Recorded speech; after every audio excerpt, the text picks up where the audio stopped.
অ্যানাউন্সমেন্টের জন্যই আমরা এতক্ষণ ওয়েট করছিলাম।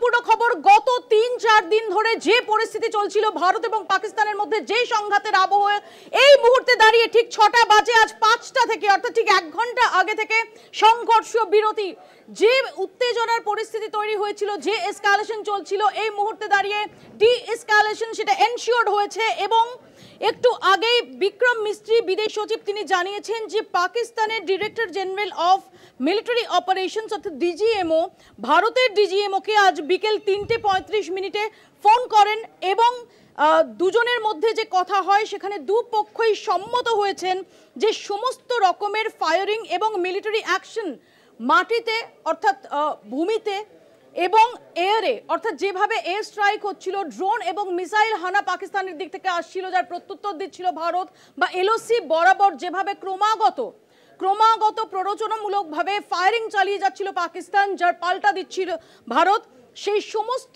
রকমের ফায়ারিং মাটিতে এবং অন্তরিক্ষে সেটা বিরতি, সেটা বন্ধের সিদ্ধান্ত নেওয়া হয়েছে। এবং আজকে বিকেল ৫টা থেকে ভারতীয় সময় অনুযায়ী বিকেল ৫টা থেকে এই সংঘর্ষ বিরতি সেই সম্পর্কে সিদ্ধান্ত নেওয়া হয়, অর্থাৎ ঠিক ১ ঘন্টা ১ মিনিট আগে থেকে সংঘর্ষ বিরতি।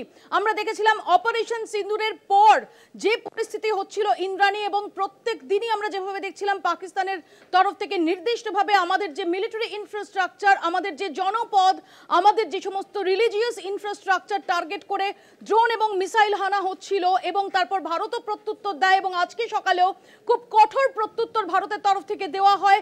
এই মুহূর্তে দাঁড়িয়ে বলা যেতে পারে, যেটাকে ইংরেজিতে বলা হয় যে ওয়েস্টার্ন ফ্রন্টে এই মুহূর্তে শান্তি।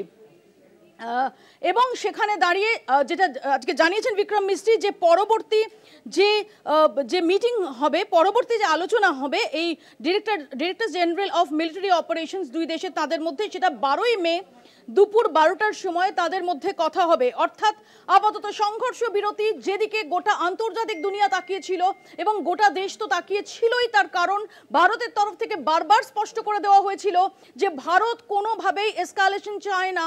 ভারতের যে অ্যাকশন সেটা অ্যাকচুয়ালি প্রতিক্রিয়া, সেটা রেসপন্সিভ, সেটা মেজার্ড এবং সেটা নন এসকালেটরি ইন নেচার। কিন্তু পাকিস্তানের তরফ থেকে ক্রমাগত আমরা দেখতে পাচ্ছিলাম যে প্রত্যেক দিন সন্ধে নামতে ড্রোন এবং মিসাইল হানা হচ্ছিল, যে সীমান্ত, পশ্চিম সীমান্ত বরাবর একটা বিস্তীর্ণ এলাকা জুড়ে। শুধু তাই নয়, আমরা দেখছিলাম যে দিনেও, আজকে ভোরেও সেখানে আক্রমণের চেষ্টা হয়েছে, এবং যেটা ক্রমাগত প্রতিহত করা হচ্ছিল ভারতের তরফ থেকে, এবং ভারতের তরফ থেকে পাল্টা প্রত্যুত্তরও দেওয়া হয়। সেখানে দাঁড়িয়ে ভারত এবং পাকিস্তানের মধ্যে এই সংঘাতের আবহে আপাতত জ্যোতিচিহ্ন, এবং ঠিক বিকেল 5টা থেকে শুরু হয়ে গেছে সংঘর্ষ বিরতি। দুই দেশের director general of military operations তারা সিদ্ধান্ত নিয়েছেন, তারা সম্মত হয়েছেন আলোচনার ভিত্তিতে। এবং এক্ষেত্রে পাকিস্তানের ডিজিএমওর তরফ থেকে এই ফোনটা এসেছিল ঠিক 3:35 ভারতের ডিজিএমওর কাছে, এবং এই আলোচনা, এই তাদের মধ্যে কথোপকথনে তারা সম্মত হয়েছেন যে বিকেল 5টা থেকে সমস্ত রকমের ফায়ারিং, স্থলে এবং অন্তরিক্ষে সমস্ত রকমের ফায়ারিং, সমস্ত রকমের এসকালেশন সেটা বন্ধ হচ্ছে। এই মুহূর্তে সংঘর্ষ বিরতি চলছে। একটু আগেই মার্কিন প্রেসিডেন্ট ডোনাল্ড ট্রাম্প, যদিও এখানে এটা খুব তাৎপর্যপূর্ণ যে সংক্ষিপ্ত প্রেস ব্রিফিং বিক্রম মিস্ত্রি করেছেন, সেখানে ইন্দ্রাণী কোথাও কিন্তু মার্কিন যুক্তরাষ্ট্র বা অন্য কোনো দেশের মধ্যস্থতার প্রসঙ্গ কিন্তু সেখানে উল্লেখ নেই। সেখানে সরাসরি এটুকুই বলা হয়েছে যে পাকিস্তানের ডিজিএমও তিনি 3:35 ফোন করেছেন ভারতের ডিজিএমওকে, এবং তারা আলোচনায় এই প্রশ্নে, এই সংঘর্ষ বিরতির প্রশ্নে তারা সম্মত হয়েছেন। কিন্তু তার আগে যে ইঙ্গিতটা দিয়ে দিয়েছিলেন মার্কিন প্রেসিডেন্ট ডোনাল্ড ট্রাম্প, এবং এক্ষেত্রে দাঁড়িয়ে মার্কো রুবিও তিনি নিজেও পোস্ট করেছেন সোশ্যাল মিডিয়ায়, এবং মার্কো রুবিওর যে কথোপকথন, মার্কো রুবিওর যে বিদেশমন্ত্রী জয়শঙ্করকে ফোন, এবং মার্কো রুবিওর যে ফোন, আমি যেটা আগেও বলছিলাম যে পাক সেনাপ্রধান আসিফ মুনিরকে যে মার্কো রুবিওর ফোন, সেটা খুবই তাৎপর্যপূর্ণ ছিল, সেটা আমি আগেও ব্যাখ্যা করেছি। যদিও মার্কিন যুক্তরাষ্ট্রের মধ্যস্থতা এখানে কতটা এফেক্টিভ হয়েছে বা আদৌ তার কোনো ভূমিকা রয়েছে কিনা সেই সম্পর্কে এখনো ভারতের তরফ থেকে আমরা কোনো বিস্তারিত ইনফরমেশন পাইনি, তার কোনো কনফার্মেশন পাইনি। মার্কিন যুক্তরাষ্ট্র দাবি করছে যে তাদের মধ্যস্থতায়, যদিও আজকে বিক্রম মিস্ত্রি তিনি তার সংক্ষিপ্ত যে প্রেস ব্রিফিং, আজ খুব সংক্ষিপ্ত, তুমি দেখলে যে কদিন আমরা যে দীর্ঘ প্রেস ব্রিফিং দেখছিলাম যেখানে বিদেশ সচিব, উইং কমান্ডার ভৌমিকা সিং এবং কর্নেল সোফিয়া কুরেশি তারা দীর্ঘ বিবরণ দিচ্ছিলেন এই অপারেশন সম্পর্কে। আজকে একদম সংক্ষিপ্ত প্রেস ব্রিফিং করেছেন কিছুক্ষণ আগেই বিক্রম মিস্ত্রি এবং তিনি জানিয়ে দিয়েছেন যে 5টা থেকে শুরু হয়ে গেছে সংঘর্ষ বিরোধী। একেবারেই আমরা মোপেদি সঙ্গে থাকো, তবে আমরা এই মুহূর্তে শুনিয়ে দেব যে বিদেশ সচিব বিক্রম মিস্ত্রি তিনি ঠিক কিছুক্ষণ আগে কি জানিয়েছেন, আরো একবার শোনাবো আপনাদের। General of Military Operations of Pakistan called the Director General of Military Operations of India at 15:35 hours earlier this afternoon.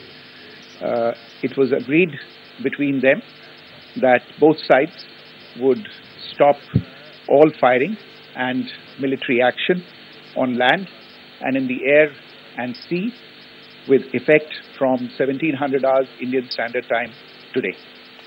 Instructions have been given on both sides to give effect to this understanding.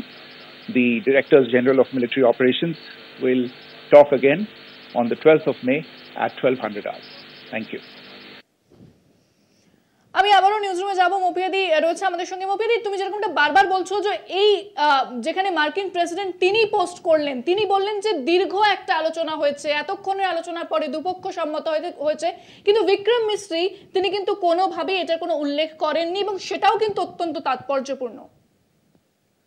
এবং এক্ষেত্রে আমাদের মনে রাখতে হবে যে যখন এই ধরনের ক্রুশিয়াল বিষয় যেটা কূটনৈতিকভাবে, সামরিকভাবে এবং রাজনৈতিকভাবে অত্যন্ত তাৎপর্যপূর্ণ, সেরকম পরিস্থিতিতে দাঁড়িয়ে কিন্তু যে টেকনিক্যালিটিস থাকে সেই সম্পর্কে অত্যন্ত সচেতন থাকেন আমাদের ডিপ্লোম্যাটরা এবং সেখানে দাঁড়িয়ে ফার্দার কি ডিটেলস আসে সেটা ভবিষ্যতে ডেফিনেটলি পাওয়া যাবে। কিন্তু এই ইম্পর্টেন্ট এই অ্যানাউন্সমেন্টটা সেটুকুই শুধু করে গেলেন বিক্রম মিস্ত্রি, যেখানে তিনি বললেন যে পাকিস্তানের ডিজিএমও তিনি বিকেল 3:35 ফোন করেছিলেন ভারতের ডিজিএমওকে এবং সেখানে তিনি জানিয়ে দিয়েছেন যে তারা দুজনে আলোচনা করেছেন এবং তারা দুজনেই সংঘর্ষ বিরতিতে সম্মত হয়েছেন। কিন্তু এইখানে দাঁড়িয়ে যদি আমরা দেখি যে মার্কিন প্রেসিডেন্ট যে দাবি করেছেন, অর্থাৎ মার্কিন যুক্তরাষ্ট্রের ভূমিকা কি ছিল বা আদৌ ছিল কিনা, এই যে ডেফিনেটলি হঠাৎ করে পাকিস্তানের শুভবুদ্ধির উদয় হলো এবং যেখানে ভারত সরাসরি প্রথম থেকে এই বার্তাটাই গত 3 দিন ধরে দিয়ে যাচ্ছিল যে ভারত কোনোভাবে এসকালেশন চায় না, পাকিস্তানকে তাদের এই ড্রোন হানা, মিসাইল হানা এগুলো এবং সীমান্তে সংঘর্ষ বিরতি লঙ্ঘন সেটা বন্ধ করতে হবে। হঠাৎ ডিজিএমওর এই শুভবুদ্ধির উদয় হয়েছে এরকমটা ভাবার তো কোনো কারণ নেই। নিঃসন্দেহে তার একটা ব্যাকগ্রাউন্ড আছে, যে ব্যাকগ্রাউন্ডে ডেফিনেটলি হয়তো সিরিজ অফ টক্স রয়েছে এবং ডেফিনেটলি এই যে ফোনাফুনিগুলো যেটা আমরা আগে উল্লেখ করছিলাম যে মার্কো রুবিওর এই ফোনাফুনি, সেগুলোর অর্থাৎ এর একটা মানে কিছু জিনিস আছে, কিছু বিষয় আছে যেটা হচ্ছে সংঘর্ষ বিরতির যে পথটা, সেই পথটাকে তৈরি করেছে, পেভ দ্য ওয়ে যেটাকে ইংরেজিতে বলে, সেই সম্পর্কে বিস্তারিত এখনো পর্যন্ত আমরা বিদেশ মন্ত্রকের তরফ থেকে পাইনি। ডেফিনেটলি সেটা ভবিষ্যতে পাওয়া যাবে। মোবেদি, সেক্ষেত্রে আরেকটা বিষয় জানতে চাইবো, যদিও এটা জিজ্ঞেস করাটা অনেকটাই শীঘ্র হবে, তবুও জানতে চাইবো যে কোন রকমের কোনো সময়সীমা বা কতদিনের সেরকম কিছু কি নির্দিষ্ট হয় বলা হচ্ছে? যেহেতু সংঘর্ষ বিরতি আমরা ধরে নিতে পারি যে এই মুহূর্তে দাঁড়িয়ে তার আলটিমেট কোনো নির্দিষ্ট সময়সীমা নেই, কিন্তু এখানে তোমায় আমি আরও একবার মনে করাবো যে 12ই মে দুপুর 12টার সময় 2 ডিজিএমের মধ্যে পরবর্তী বৈঠক এবং সবচেয়ে যেটা ক্রুশিয়াল ইন্দ্রাণী, এই ডিএসকালেশন, এই যে সিজফায়ারটাই সবচেয়ে ইম্পর্টেন্ট। ধরে নেওয়া যেতে পারে যে এরকম একটা উত্তুঙ্গ উত্তেজনার আবহ যেখানে তৈরি হয়েছিল এবং যেখানে দাঁড়িয়ে পাকিস্তান নাছোড়বান্দার মতো প্রত্যেক দিন তারা কাপুরুষোচিত হামলা চালাচ্ছিল এবং ভারতকে তার কাউন্টার করতে হচ্ছিল ভারতের তরফ থেকে বারবার বার্তা সত্ত্বেও, সেখানে দাঁড়িয়ে যখন সিজফায়ারটা সেটা ইনশিওর্ড হয়েছে, তার মানে পাকিস্তান তারা মাথা নত করতে বাধ্য হয়েছে, তাদের বাগে আনা গেছে। কাজেই এর পরবর্তী যে পর্যায়গুলো সেগুলোতে স্বাভাবিকভাবে এবং সাধারণভাবে খুব বড় কিছু সারপ্রাইজিং কিছু চলে না এলে ডিএসকালেশনের পথটা সেটা, অর্থাৎ আরও ফার্দার ডিএসকালেশন হবে, এটাই এক্সপেক্ট করা যায় ইন্দ্রাণী। সেক্ষেত্রে এই যে যেটা বারবার করে বলা হয় যে পাকিস্তানের তরফ থেকে কোনো রকম ভাবে কোনো প্ররোচনামূলক ব্যবস্থা তারা বারবার নিচ্ছে, এটাকেও এই বিষয়টাতেও কিন্তু ভারত তারা জানিয়েছে তারা প্রত্যাঘাত করবে, কারণ প্রথম থেকেই কিন্তু ভারত কোনোভাবেই যুদ্ধের পক্ষে ছিল না এবং ভারত বলেছে যদি আঘাত হয় সেক্ষেত্রে প্রত্যাঘাত করা হবে। এবং পাকিস্তান তারা বারবার করে আমরা দেখেছি যে ইন্টারন্যাশনাল যে প্ল্যাটফর্ম সেটাকে ব্যবহার করতে চেয়েছে এবং ভারতও খুব কূটনৈতিকভাবে এবং বিচক্ষণতার সাথে যেভাবে এস জয়শঙ্কর তিনি বিভিন্ন জায়গায় কথা বলেছেন, কথা বলে কিন্তু মানে ভারতের দিকটা বারবার তিনি ক্ল্যারিফাই করেছেন। হ্যাঁ হ্যাঁ ইন্দ্রাণী, সেক্ষেত্রে এই বিষয়টাও যে এই যুদ্ধবিরতির ক্ষেত্রে কতটা গুরুত্বপূর্ণ? দেখো ইন্দ্রাণী, ডেফিনেটলি গুরুত্বপূর্ণ, তার কারণ ভারতের তরফ থেকে কিন্তু আমাদের যে অবস্থান সেই অবস্থান থেকে বিন্দুমাত্র শিফট করা হয়নি, বিন্দুমাত্র শিফট করা হয়নি। ভারতের অবস্থানটা খুব স্পষ্ট, শুধু তাই নয়, ভারত আজকে আরও স্পষ্ট বার্তা নিয়েছে এই সন্ত্রাসবাদ প্রশ্নে। এখন থেকে সন্ত্রাসবাদ, যে কোনো সন্ত্রাসবাদী হামলা will be treated as act of war, অর্থাৎ যে কোনো সন্ত্রাসবাদী হামলাকে যুদ্ধ হিসেবে ধরা হবে।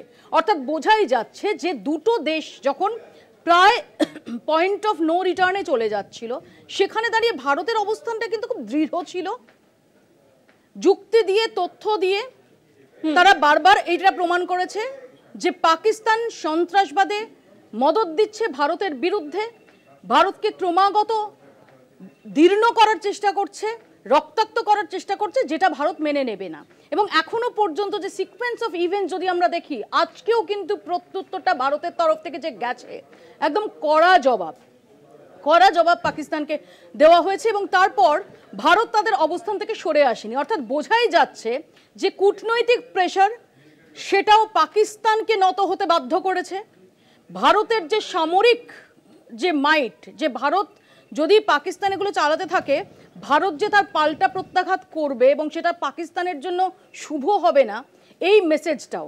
অর্থাৎ ভারত তার নিজের অবস্থানে অনড় থাকলো যে কোনোভাবেই আর তোমরা এসকালেশন করতে পারবে না, যদি এসকালেশন করো তাহলে আমরা তার প্রত্যাঘাত করব, কিন্তু আমাদের তরফ থেকে কোনো এসকালেশন থাকবে না, এসকালেশন ছিল না, আমরা নন এসকালেটরি মেজার্সই নিয়েছি। সেখানে দাঁড়িয়ে কূটনৈতিকভাবেও কিন্তু পাকিস্তানের উপর এই প্রেশারটা আন্তর্জাতিক দুনিয়ার কাছে ভারত এস্টাবলিশ করতে পেরেছে। প্রথমত হচ্ছে ভারতের যে এই সন্ত্রাসের বিরুদ্ধে লড়াই, এটা যে পাকিস্তানের বিরুদ্ধে লড়াই নয়, পাকিস্তানের সাধারণ মানুষের বিরুদ্ধে লড়াই নয়, পাকিস্তানের বিরুদ্ধে যুদ্ধ ঘোষণা নয়, সন্ত্রাসের বিরুদ্ধে, এটা অ্যান্টি টেরর অপারেশন।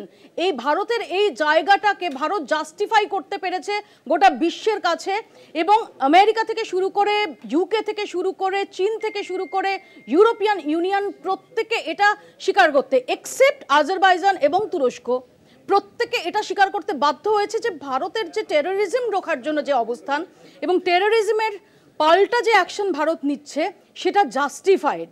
কাজে ভারত এখানে মরালি অত্যন্ত স্ট্রং, ভারত সামরিকভাবে অত্যন্ত স্ট্রং অবস্থান নিয়েছে এবং ভারত কূটনৈতিকভাবে অত্যন্ত স্ট্রংলি নিজেদের অবস্থানটা যেটা ব্যাখ্যা করতে পেরেছে, সেটা এস্টাবলিশ করতে পেরেছে এবং যারই ফলশ্রুতি শেষ পর্যন্ত আন্তর্জাতিক দুনিয়ার চাপে এবং ভারতের সামরিক এই যে অবস্থান, খুব স্ট্রং অবস্থান, যে মরাল অবস্থান, তার কাছে দাঁড়িয়ে পাকিস্তানকে কিছুটা নত হতে হয়েছে এবং সিজফায়ার সেটা ইনিশিয়েটেড হয়েছে, এটা ধরে নেওয়া যেতে পারে। ইন্দ্রাণী, একেবারে অনেক ধন্যবাদ মৌপিয়াদি, আমাদের সঙ্গে সরাসরি নিউজ রুম থেকে ছিলেন মৌপিয়া নন্দী। এবং আমরা যে খবরের দিকে নজর রেখেছি, বিকেল 5টা থেকে যুদ্ধবিরতি সাংবাদিক বৈঠকে জানিয়েছেন বিদেশ সচিব বিক্রম মিশ্রি এবং 6টা বেজে গিয়েছে, আমরা জানি যে 6:14 এই মুহূর্তে। তবে যেভাবে বিকেল 5টা থেকে এই যুদ্ধবিরতির কথা জানানো হয়েছে,